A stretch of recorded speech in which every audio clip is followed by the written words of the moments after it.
And say go. How's it going, guys? Cody here. This is Eli, and you are listening/watching the Commander Cafe. Today we're going to be doing a set review for Iconic Masters. All prices are going to be from Card Kingdom, and we're just going to be covering the valuable reprints and cards that are going to see a lot of play in Commander. So not every card in the set, but just to give you an idea, the most valuable reprints are going to see play in EDH. We're going to give the most common commanders or archetypes for the cards as we go. And let's go ahead and jump right in. So the first cycle of cards that we're going to review is the Praetor cycle, which includes Warnock Lux, Elisnorn, Shieldred, Jintraxis, and Urabrask. These cards they provide downside for your opponents while great upside for you. And as a result, they're fit into most decks they can go in, and not usually commander-based to build around, but they are going to go in a lot of these decks. So first we have Warnock Lux, which is a 6 colorless and then 2 green for a legendary creature with trample. He gives you the ability to tap your land for mana that is double per land, or practically. Add 1 mana to your mana pool of any type that the land produced.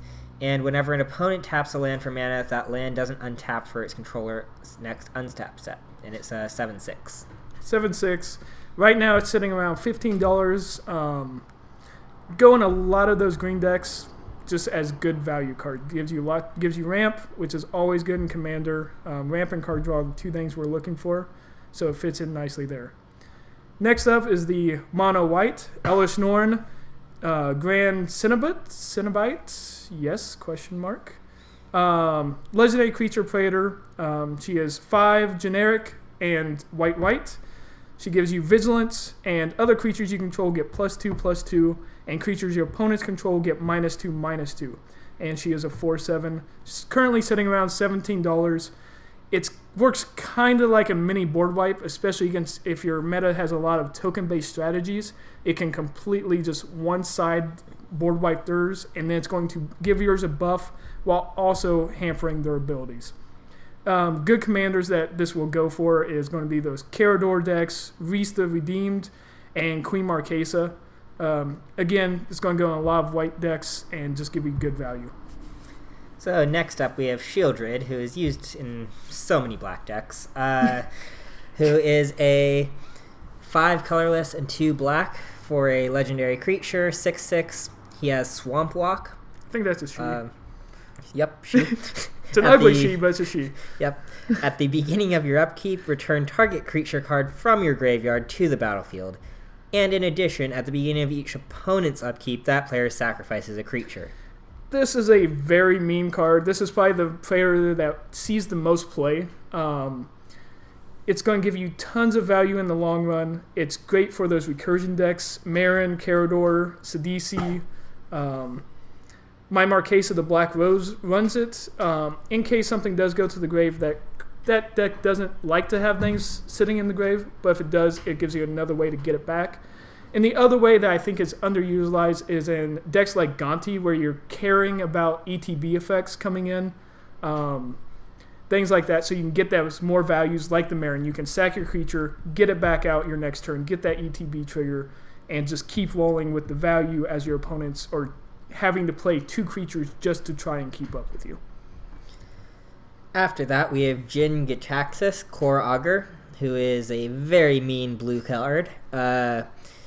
8 colorless and 2 blue. You get a legendary creature that's a 5/4, but you can flash it out, and at the beginning of your end step, you draw 7 cards, and each opponent's minimum hand size has been reduced by 7. So, yeah, like I mentioned, like we said before, ramp and card draw are the 2 things we really look for in Commander, and this is amazing card draw for you. You're always going to have a full hand, and your opponents are going to be hampered because they're not going to have that full hand. Unless they have an ability that gives them no maximum hand size, they're going to have to discard at the end of their turn, which is definitely going to hurt them. The top 3 decks, or top decks for this, is decks like Gyra, where you're cheating it out because it is 10 mana. So if you can cheat this out, that's definitely the way to go. And then Crewfix, God of Horizon, is the next most common. But really, any blue deck that can support ramping into it is going to want this. And I think the Flash ability, I would say, is very underrated, but overall, very good card. After that, we have Urabrask the Hidden. He is 3 colorless and 2 red for a legendary creature that allows you to give all of your creatures haste, and creatures your opponents control enter the battlefield tapped. With him being a 4/4 as well, that is pretty much everything a red deck wants. Pretty much. I feel like this card is extremely underrated as it is. A lot of decks it goes into: Animar, Saskia, Rakdos, Marquesa. That's Marquesa the Black Rose. It's in my Marquesa Black Rose deck because you want that haste ability in those decks.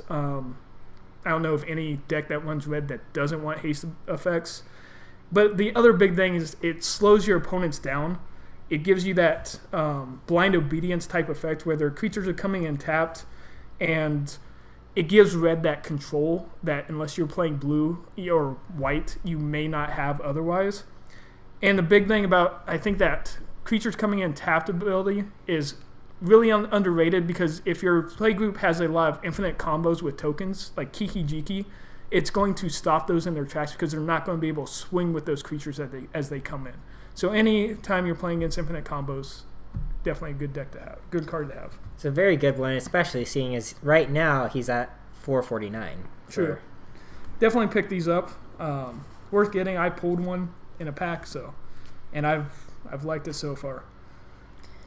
Following up the Praetors, we have the Star Cycle, which is a cycle of 6 mana spirit dragons that have effects that occur when they die. These are going to be, we're not going to go over every deck these could be good in. They're a little more limited than the Praetors. So Dragon Tribal is going to want to take good advantage of this. Kalia, Scion of the Ur Dragon. If you bought the Dragon Precon, these are good ones to pick up now because the prices are dropping on them. And then the other decks that are going to want them are sack effect decks. Marin, Carador, Ailey. There's ways to sack because they care about when they die. So if you can sack them consistently, you're going to get that value. So first off, we have Kokusho, the Evening Star, which is 2 black and 4 colorless for legendary creature Dragon Spirit. He is a 5/5 with flying, and when he dies, each opponent loses 5 life, and you gain life equal to the life lost that way. So I think a big thing that, of course, when these cards were first printed, they didn't have Commander in mind. So it still has that old text of you gain the amount of life lost this way. So if you're playing a 4-person game, each one of them's losing 5 life, you're gaining 15 life. And black decks, we know, like to use their life as a resource. So anytime you can gain that life back, this is a huge life swing, and probably the most common of the ones you'll see. Mm-hmm. So definitely, he's dropped down. He's about $10 right now. If you've been looking at picking him up, I would definitely go for it now. Following him, we have Yose the Morningstar, 4 colorless and 2 white for legendary creature Dragon Spirit, 5/5 flying. And when he dies, target player skips his or her next untap step, and then you get to tap 5 target permanents that player controls. So this is kind of the opposite of Kokusho, where you're targeting one person, so it doesn't transfer quite as well into Commander as some of the others do. You're going to make an enemy from that person. It's not affecting the whole board. But it is a good way if, like, I am a very vengeful player, as Eli will attest to. If you do something to me, I am coming at you. So if you come after me, this is a good option to have in response to be like, well, I'm going to tap all your stuff. Especially if you have a instant speed sack outlet, I think this gets a lot better. Because if you worry about someone attacking you, you can just tap down, how many? 5? 5 of their creatures, permanents even. So you can kind of mitigate that and work around that. Next one I've had a lot of fun with is Kega the Hide Star. 5 colorless and 1 blue, legendary creature Dragon Spirit. 5/5 with flying, and when it dies, gain control of target creature. It's not even yours that you had fun with. You stole it from someone else. Yeah. But I was recurring it every turn, and so... So you were recurring it because you had Liliana's token out where when a creature died, it came back under your control. With Altered Dementia for ultimate fun. So he could sack his stuff, make him come back, and then steal anything he didn't already have. It was kind of a brutal combo. There's a lot, like, taking control of abilities, very strong. A good reason to never let the Liliana Defiant Necromancer alt go off is there are some very twisted combos that can come Very from that. much. But otherwise, this is a relatively nice 5/5 flying for 6, and it's right now $350 to buy it. Yep. So I'd say that one's a pretty good deal. I think I'm going to have to buy that for my Marquesa, the Black Rose deck. Getting to steal creatures, I have sack outlets. It's everything Marquesa wants to do, so definitely a good card to pick up. After that, we have Jewgun, the Rising Star. 3 colorless and 3 green mana. Dragon Spirit, it's flying, 5/5, and when it dies, you may distribute 5 1/1 counters among any number of target creatures. So distribute 5. So you only get 5 counters. You don't get to put 5 on each creature. So kind of like a Verdus Gearhulk-esque effect. I think the one that hurts this the most is the fact that and the reason it's the cheapest, it's only $1.50 right now, is the 3 green and the mana cost. It's not that strong. It's not as strong as the others, I don't think, for Commander. And the fact that you have to pay 3 mana puts you firmly in green, whereas the others you can kind of put more in the 3, 4, even 5 color decks. This one would be limited to 1 or 2 colors. Absolutely. And finally, we have Ruse, the Falling Star. 5 colorless and a red. For legendary creature Dragon Spirit, it's flying, 5/5, and when it dies, it deals 5 damage to each creature without flying. So it kind of works as a mini board wipe. Again, if you're playing against token decks, any opponents that are running the low to the ground type of decks, this is going to be great against. Overall, yeah. I've heard some good things about the new art on this one. Yeah, new art looks great. A lot of these do all the stars have new artwork? And I like all the artwork on these. I think it was a good job for them redoing those. They all look great. Next up, we're going to go through by color. So we're going to just go right down Wooburg. So we're going to be starting with white. So first off, we have Swords to Plowshare, an amazing reprint. It's $1.99 to buy an instant 1 white mana exile target creature. Its controller gains life equal to its power. It's pretty much, it can go in any white deck. It's good targeted removal, especially since it doesn't destroy. It gets around that indestructible creatures and stuff like that. If you have white decks, I would pick up several of these. I think I have stockpiled 4 or 5 just for when I build decks. I know I have it because it's going to go in just about every white deck I have. This one's pretty much an auto-include for me. Pretty much. Following that, we have Alison, Angel of Hope.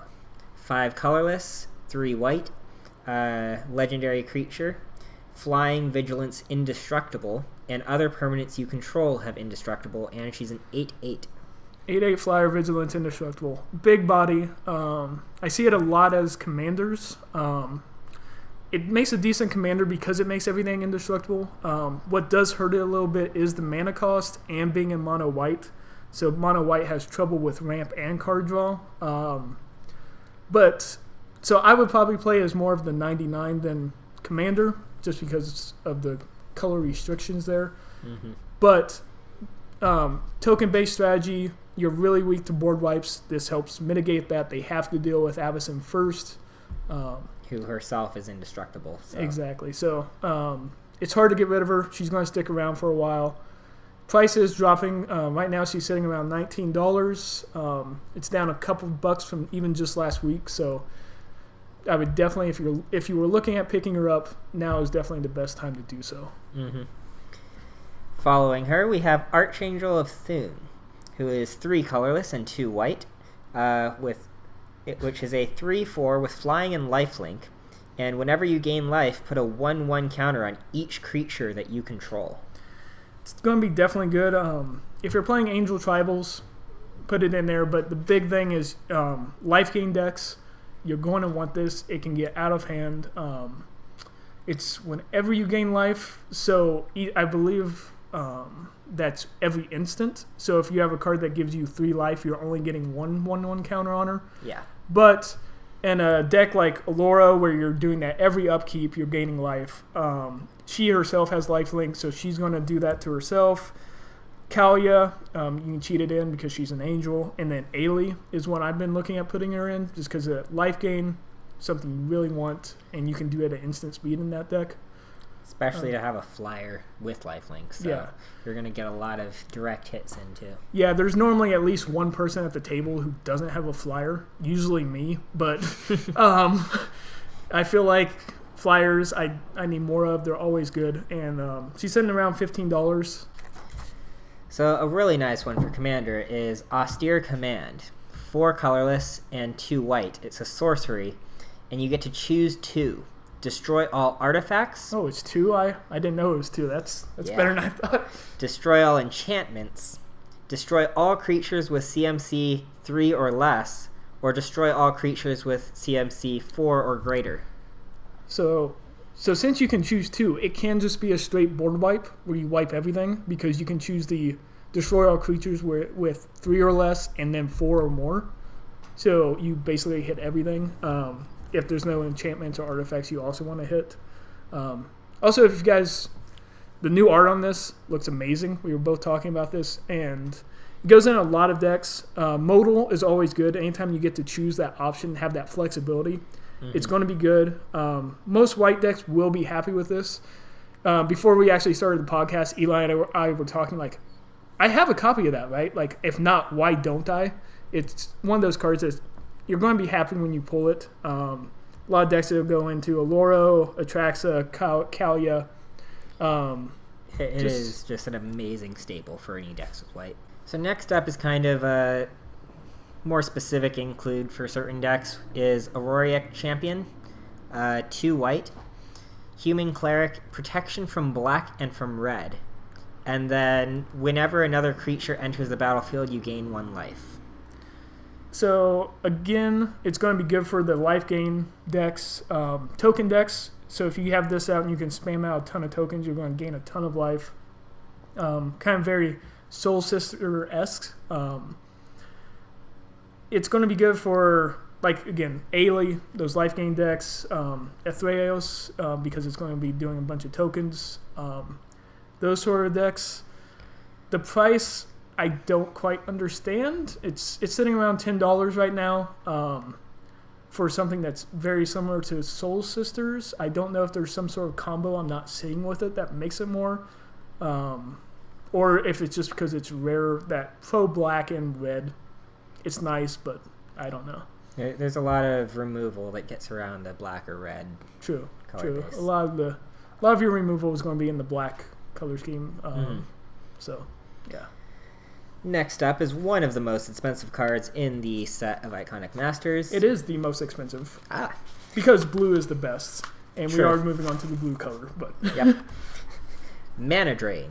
2 blue mana and counter target spell at instant speed. At the beginning of your next main phase, add an amount of colorless mana equal to that spell's CMC to your mana pool. This is, if you pull this out of a pack, good for you. It's a $99 card right now. Amazing pull.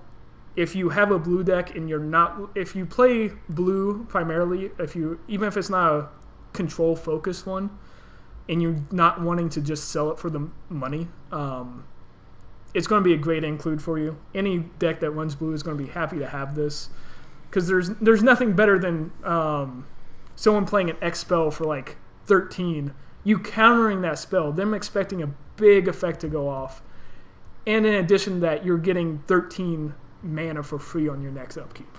You can even stop someone from playing their commander, and it would it include the commander text? Equal to spells convert. No. But you can stop the commander and probably get enough colorless to if you need to recast yours. Yep, absolutely. It helps mitigate the commander tax if your commander's ends up in the command zone quite a bit.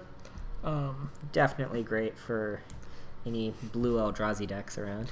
I was thinking probably where I'd want to use it the most is counter someone X's spell where they pumped a bunch of mana into it, and then on my turn use that mana to cast my own X spell. Definitely. Just for huge swingy value there. So following up, we have another counter spell. This one at the $30 price range. Fluster Storm. For 1 blue mana at instant speed, you get to counter target instant or sorcery spell unless its controller pays 1, but it also has Storm. Yeah. The Storm is... I'm not super crazy about this card, in Commander anyway. It's here because it's a $30 card.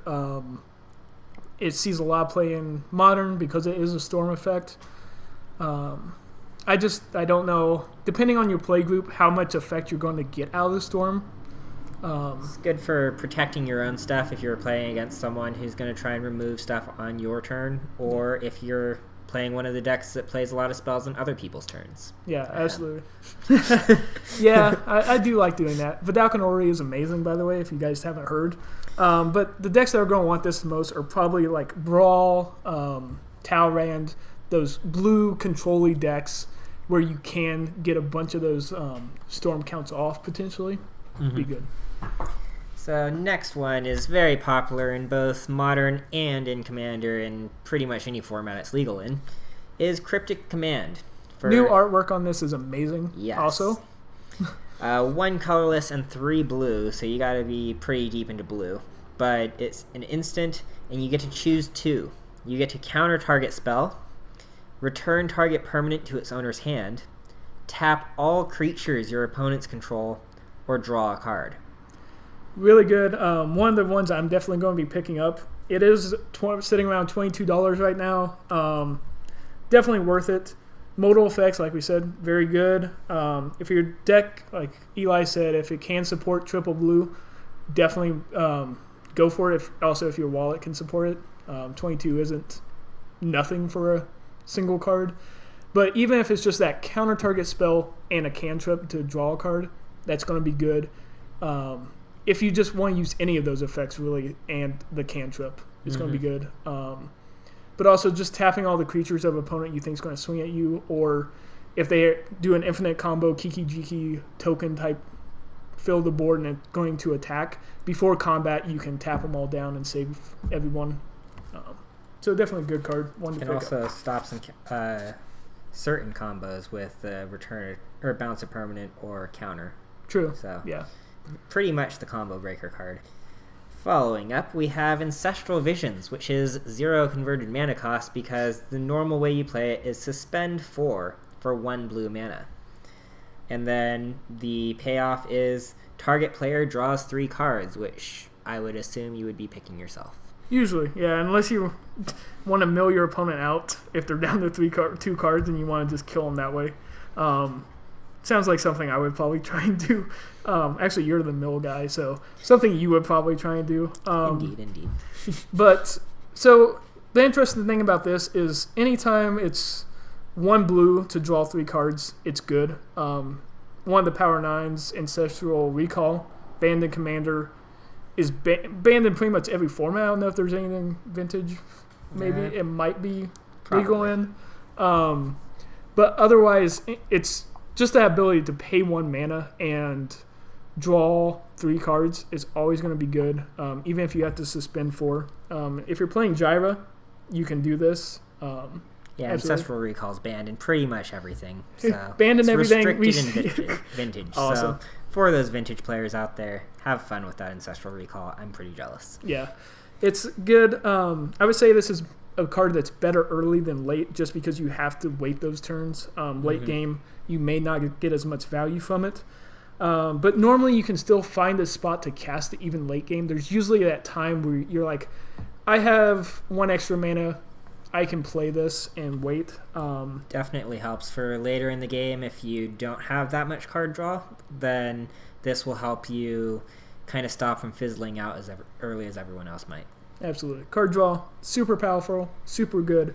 And speaking of card draw, next up is one of my favorite cards. I'm going to get several copies while they're cheap right now. Card Kingdom selling this Consecrated Sphinx is the next one we're talking about. It's Card Kingdom has it for 16. I think TCG Player you can find it around 10. Our card shop's selling it for around 10. So anything below $15, $16, it's normally a $20 card. So overall, its effects and everything is for 4 mana and 2 blue, you get a flying 4/6 Sphinx, and whenever an opponent draws a card, you draw 2 cards. You may draw. That is important. You can get in the loop of decking yourself.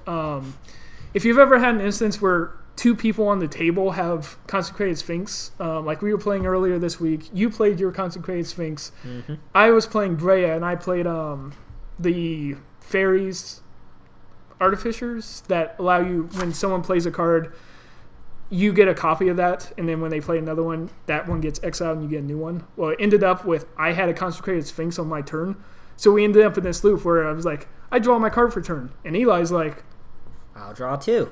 I'll draw 4. I'll draw 8. I'll draw 16. I'll take 32. And I think I started in on the 64 and got about halfway through before I found my infinite combo for Breya, and won on turn 5? It was probably a little later, maybe 8. 6, 7, 8, yeah. So if you can get in one of those loops with someone where you can just agree to keep drawing cards back and forth, you can put everyone else at a huge disadvantage. I was basically drawing until I found my Reliquary Tower or my combo. But yeah, definitely good to have at least a few cards that remove your hand size limit, especially with Jintraxis now being a little cheaper than she used to be. So absolutely. I definitely think blue got the better end of Iconic Masters. There are a ton of good blue reprints that are good for Commander. So if you're a blue player, revel in the times. I know I am. Another card that I just picked up was Teferi, Mage of Zelifir. For 2 colorless and 3 blue, you get a legendary creature, human wizard, who can be flashed out. He's a 3/4, and creature cards you own that aren't on the battlefield have flash, and each opponent can only cast spells whenever they could play a sorcery. So you've pretty much given yourself a almost Vidalcan Ori, and you've removed any flash speed spells for your opponent. Absolutely. I could see him being a decent commander. He's one I've looked at playing around.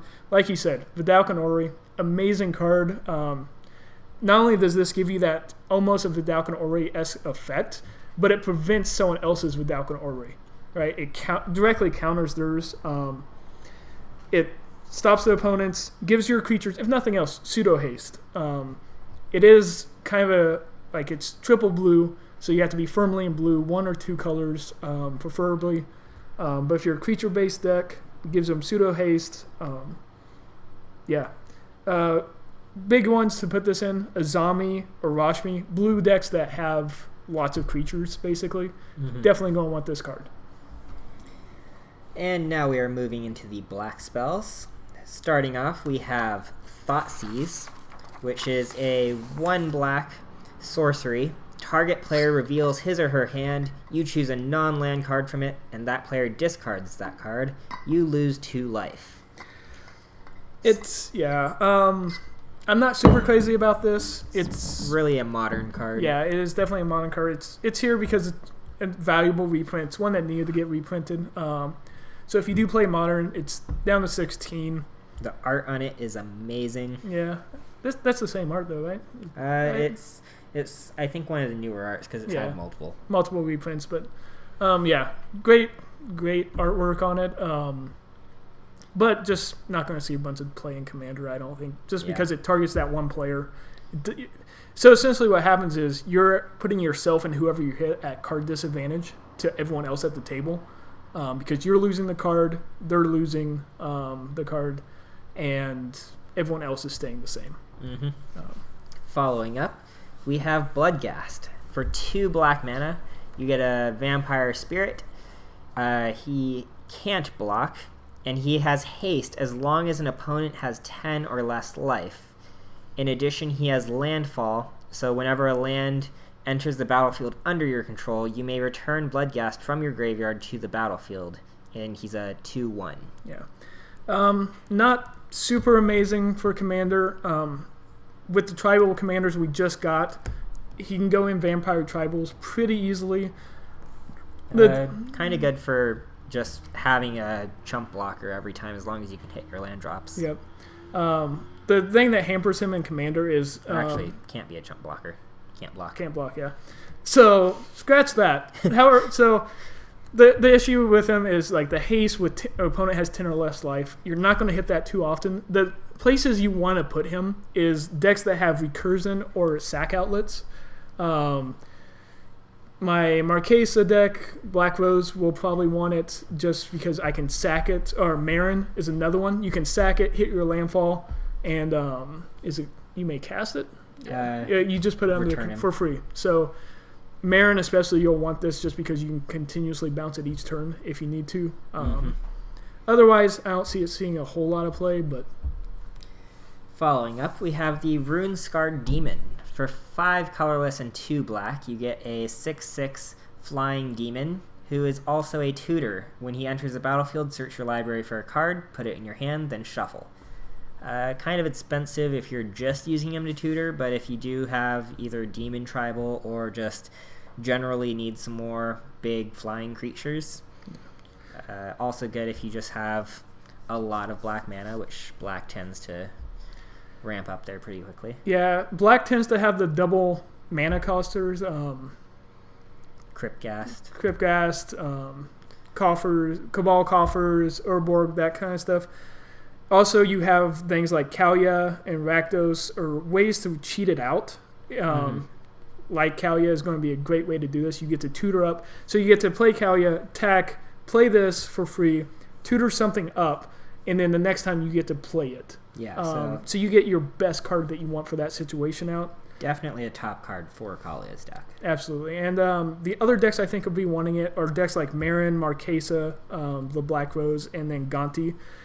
Decks that have ways to reuse the effect, either like Marin or Marquesa, pulling it from the grave back onto the field, or Gonti's decks have a lot of way to flicker because you want to flicker Gonti, so you can flicker this to tutor it for exactly what you want.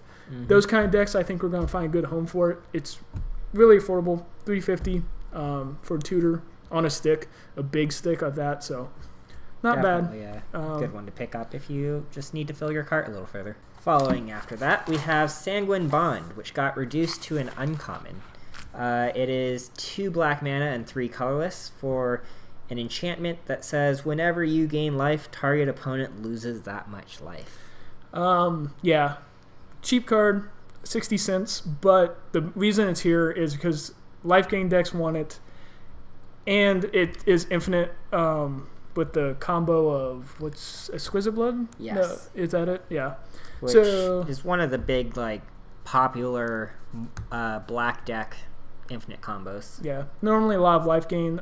If you don't have a win con, it's pretty common. But yeah, part of the combo. I like having it just by itself. It used to be at least $1 or $2 more, so it's really nice that it's gone down to a 60-cent card. Yeah, and I think the uncommon slot helps with that, is helping it down. It's going to be a lot more common to get out, even if you're just cracking packs. So next up is a very popular and probably one of my favorite black cards from this set, is Necropotence. For 3 black, you get an enchantment that says skip your draw step. When you discard a card, whenever you discard a card, exile that card from your graveyard. Still doesn't seem good. Yeah, where's the upside here? Here's the upside. Pay 1 life, exile the top card of your library face down, and put that card into your hand at the beginning of your next end step. Which, for a format like Commander, where you start out with 40 life, you're playing probably mono black or very close to it with 3 black mana for this, and you are making sure you're staying at maximum hand size every turn, and you don't need to draw any extra cards, and just really good for fixing your hand size. One thing to watch out for is you don't want to go over your 7 unless you have a way to have maximum hand size, because the cleanup step would happen after this, after the next end step. Unless you did it on someone else's turn. You can do it at instant speed, right? Yes, however, it's at the beginning of your next. Your next. Okay, so never mind. Yeah, I didn't see the your. It's a great card. Zur likes it. It's very common in there because he can tutor it up. It is basically one of the key cards for Doomsdazer, Yep. which I know would get me hated out of the game if I played. Good. Marquesa the Black Rose also wants it just because you don't want to be on that throne. Really, if you're looking at building Marquesa the Black Rose, now is a great time to do it because a lot of these iconic Masters cards are going to go into that deck. So you can pay your life to make sure you're off that throne and get the card draw you need. And then the other ones are going to be like life gain decks where you can... This is a way for you to use that life you've gained to I would weaponize definitely it. have this in Alloro. Alloro, Ailey. So, yeah, if you have a way to gain life and mitigate this downside, it's a great way to pump that life into a great resource to use. Moving on to red, we have Magus of the Moon. 2 colorless and a red, a creature that's 2/2, and you get Blood Moon because non-basic lands are mountains now. Exactly.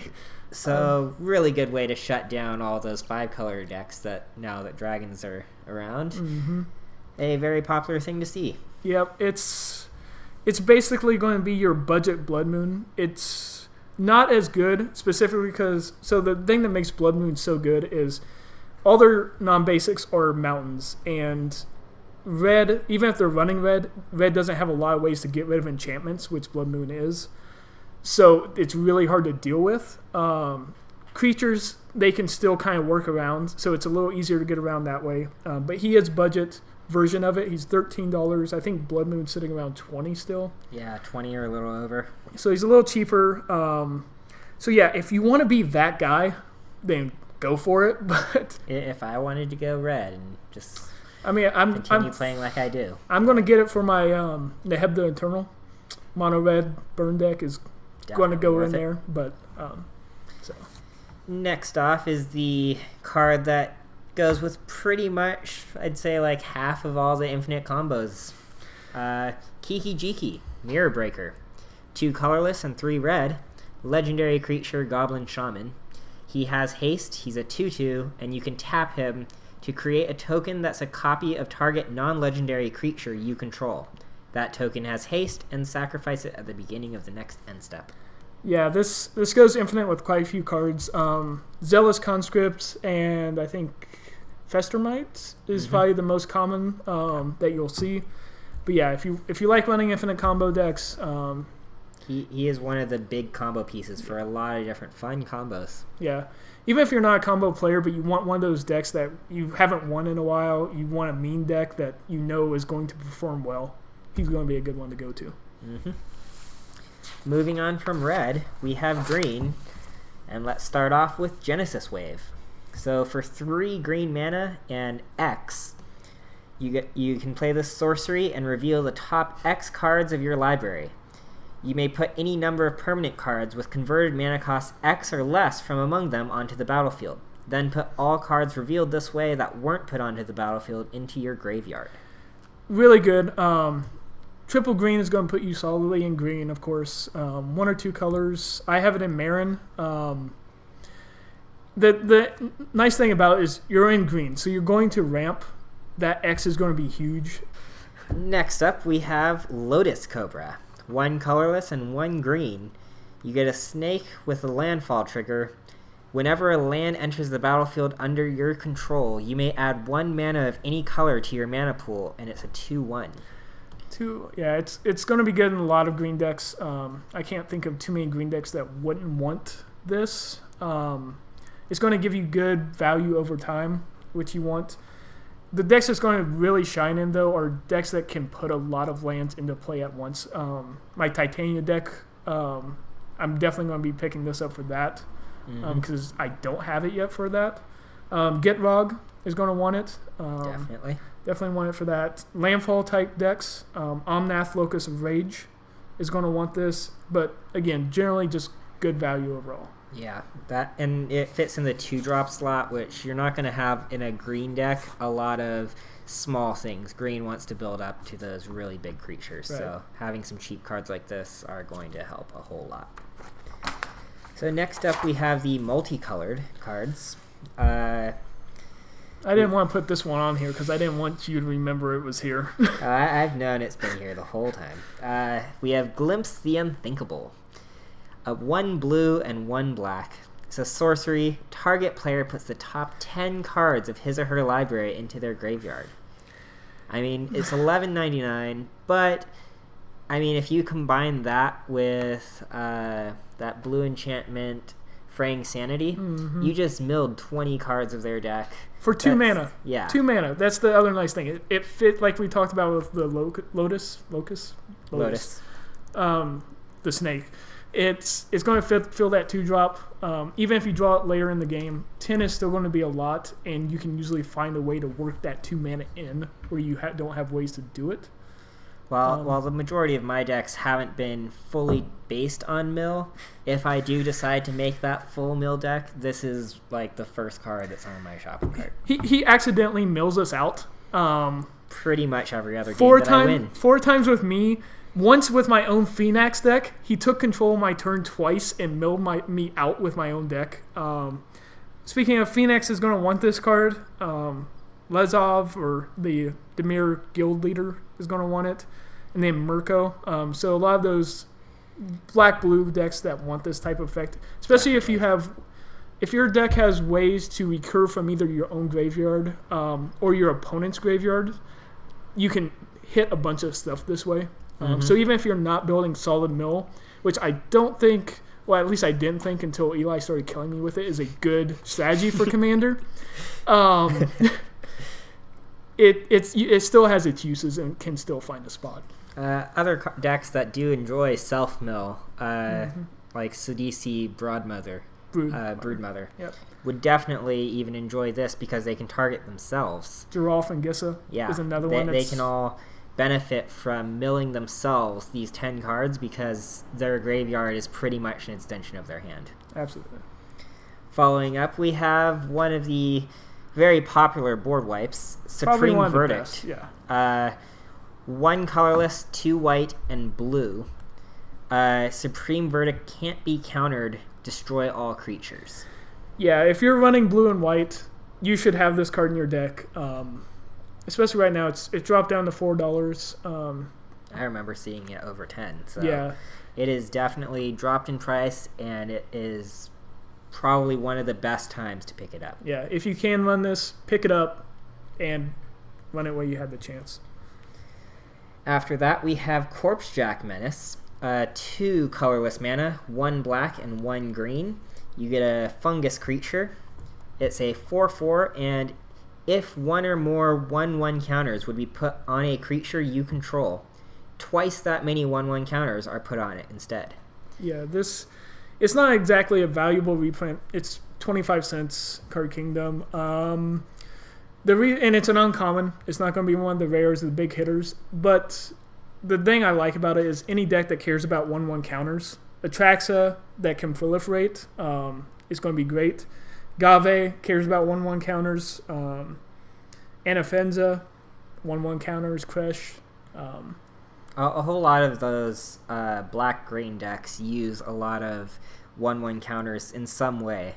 And so this is pretty much just it's a cheap card, but it's a really good to auto-include in a lot of any decks that can and need 1/1 counters. So, Oblivion Stone, 3 colorless mana. It's an artifact. You get to pay 4 mana and tap it to put a fate counter on a target permanent. What are those fate counters for? You can pay 5 mana and tap it, sacrifice Oblivion Stone, and destroy each non-land permanent without a fate counter on it, and then remove all fate counters from all permanents. Yeah, first of all, I love the artwork on this. Basically, they hit it out of the park on all the artwork, I think, in Iconic Masters. If it got new art, it looks great. The nice thing about this is it hits everything. Non-land permanents. Planeswalkers, creatures, enchantments, artifacts, it doesn't care. And the nice thing is it's any color, right? So those colors like green that don't have a lot of board wipes available to them, this is something you can sneak in there.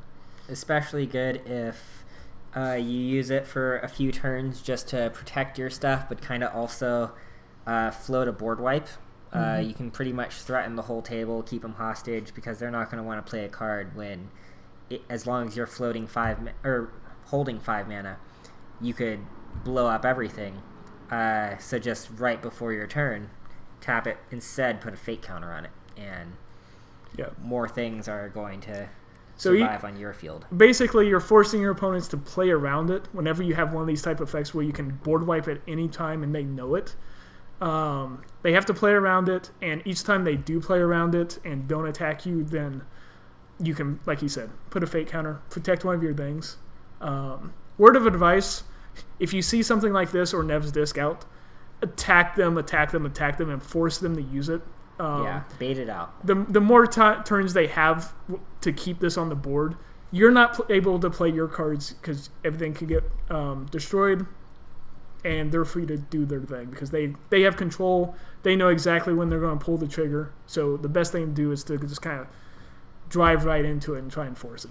Mm-hmm. Next up, we have Aether Vial. 1 colorless mana. It's an artifact, and at the beginning of your upkeep, you may put a charge counter on Aether Vial. You may. Then you can tap it, and you may put a creature card with converted mana cost equal to the number of charge counters on Aether Vial from your hand onto the battlefield. I like how it's tap it, and then you may put a creature card. Like, I'm going to tap it and choose not to. But it sees a lot of play in the Sliver Overlord decks. I'm looking at it for my Gyra deck I'm looking at building. Anytime you can cheat mana costs, it's going to be good. Even if you have something like Atraxa, where you can proliferate the charge counters, you can get that up even faster. It's very similar to a lot of like birthing pod tricks.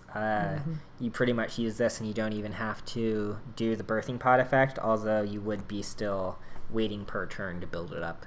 It's a pretty big combo piece. It is kind of pricey. It's $38, so you pretty much have to have a deck that you care about. Doesn't have much of a budget, but it is going to be a big creature deck where you're just spending the beginning of the game building up, and you're getting ready to play your big stompy something to destroy everything. Even if you're just getting like even if you get up to 4 and you're just cheating out a 4 mana thing, that's 4 extra mana for free that you got. So it can kind of ramp you that way. Anytime you can cheat mana cost, always a good thing to do. Next up, we have an amazing mana rock for Commander in pretty much any format it's allowed in. We have Thran Dynamo. So it's a 4-drop artifact that doesn't come in tapped or anything, and it gives you 3 colorless mana to tap it. Yeah. The interesting thing about these kind of mana rocks that tap for 3 mana or more is they don't usually untap for free. Thran Dynamo does. Normally it's like Basalt Monolith, you tap for 3 and then you have to pay 3 at some other point to untap it. The big thing is it's ramp in any color. White and red have trouble with ramp, so this would fit nicely into there. And then if your deck has ways to untap, if you have Paradox Engine out, Unwinding Clock? Unwinding Clock, so you can do it on other people's turns. Teferi, the Planeswalker Teferi as your commander. This is a big combo card in that deck, just because you can't untap it and reuse it. Derevi. Definitely Derevi. Is a good one. I would say if your commander is a 4-drop, I probably wouldn't run this just because it's a ramp card that's taking the same spot as your commander. That's not usually where you want your ramp. You usually want it before your commander. So if you have a higher drop commander, that's where I would look to slot this in. But otherwise, great ramp card. Mm-hmm. Next up, we have some of the lands that came in this set. Yeah. So starting off with Horizon Canopy. It's a white-green land. You tap it, pay 1 life, and you add a green or a white to your mana pool. Or you can also pay 1 colorless mana, tap it, and sacrifice it to draw a card. Yep. Next one. So we're going over just the top. We'll go over the top 4 probably of price.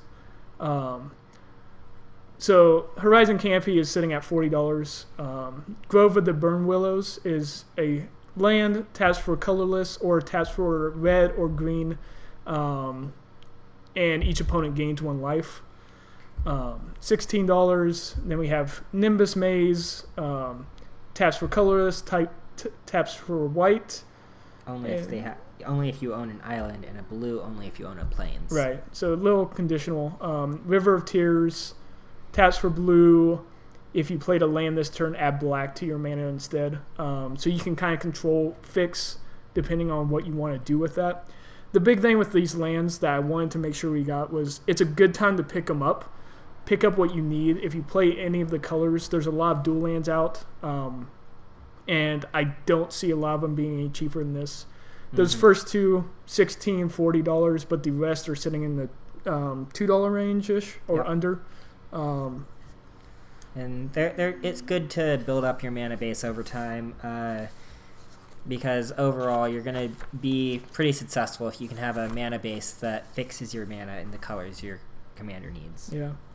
I think that's about it. So the last thing we wanted to hit was, Eli, what do you think the best card in Iconic Masters, or the one you're most excited for anyway?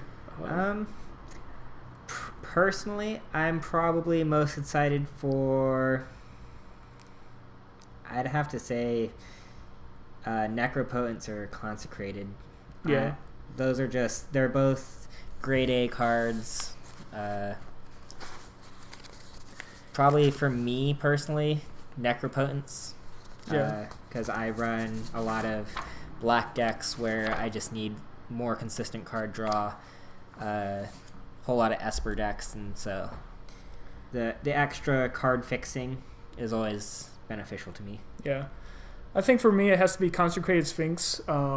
With Cryptic Command coming in a close second. A lot of that's because of that artwork is amazing. But I love card draw. Consecrated Sphinx is one of the best card draws in the format, bar none. And then Cryptic Command, just the versatility you have there. The white command too. What's the white commands? Should be at the top. Austere command. Both of those are good. I'm a blue player, so I have to go with Cryptic Command and Consecrated Sphinx. Mana Drain, I'm not willing to pay that price for, but is also good. But so anyway, that is the end of our show, guys. Now, for you guys, leave us a comment down below which cards you're most excited for, or which ones you think is the most powerful. What decks do you want to put them in? So let us know down in the comments comments below. There we go. Otherwise, do you have anything else? I personally would just like to throw a shout out to Card Kingdom because they are absolutely amazing. I've gotten a few custom tokens from them recently, and I couldn't be happier. I pre-ordered my box of Unstable from them, so very good. Yeah, nothing but great things to say for Card Kingdom. We're not sponsored by them, by the way, yet. Maybe one day. Maybe in the future. We'll see how things go. But yeah, so any of these cards, we have the prices on there. If you're interested, go pick them up. I don't think you'll be disappointed. They have great service. Cards always get here super fast. So there's been times I've wanted to play with the card on Friday. I ordered it on Wednesday and it's here, so I can play with it on Friday night. That's happened a ridiculous amount of times for me. Absolutely. But otherwise, thanks for listening to the very first episode of Commander Cafe. Don't forget to hit that subscribe button and like. It definitely helps out a lot. Other than that, have a great day. See you guys next time.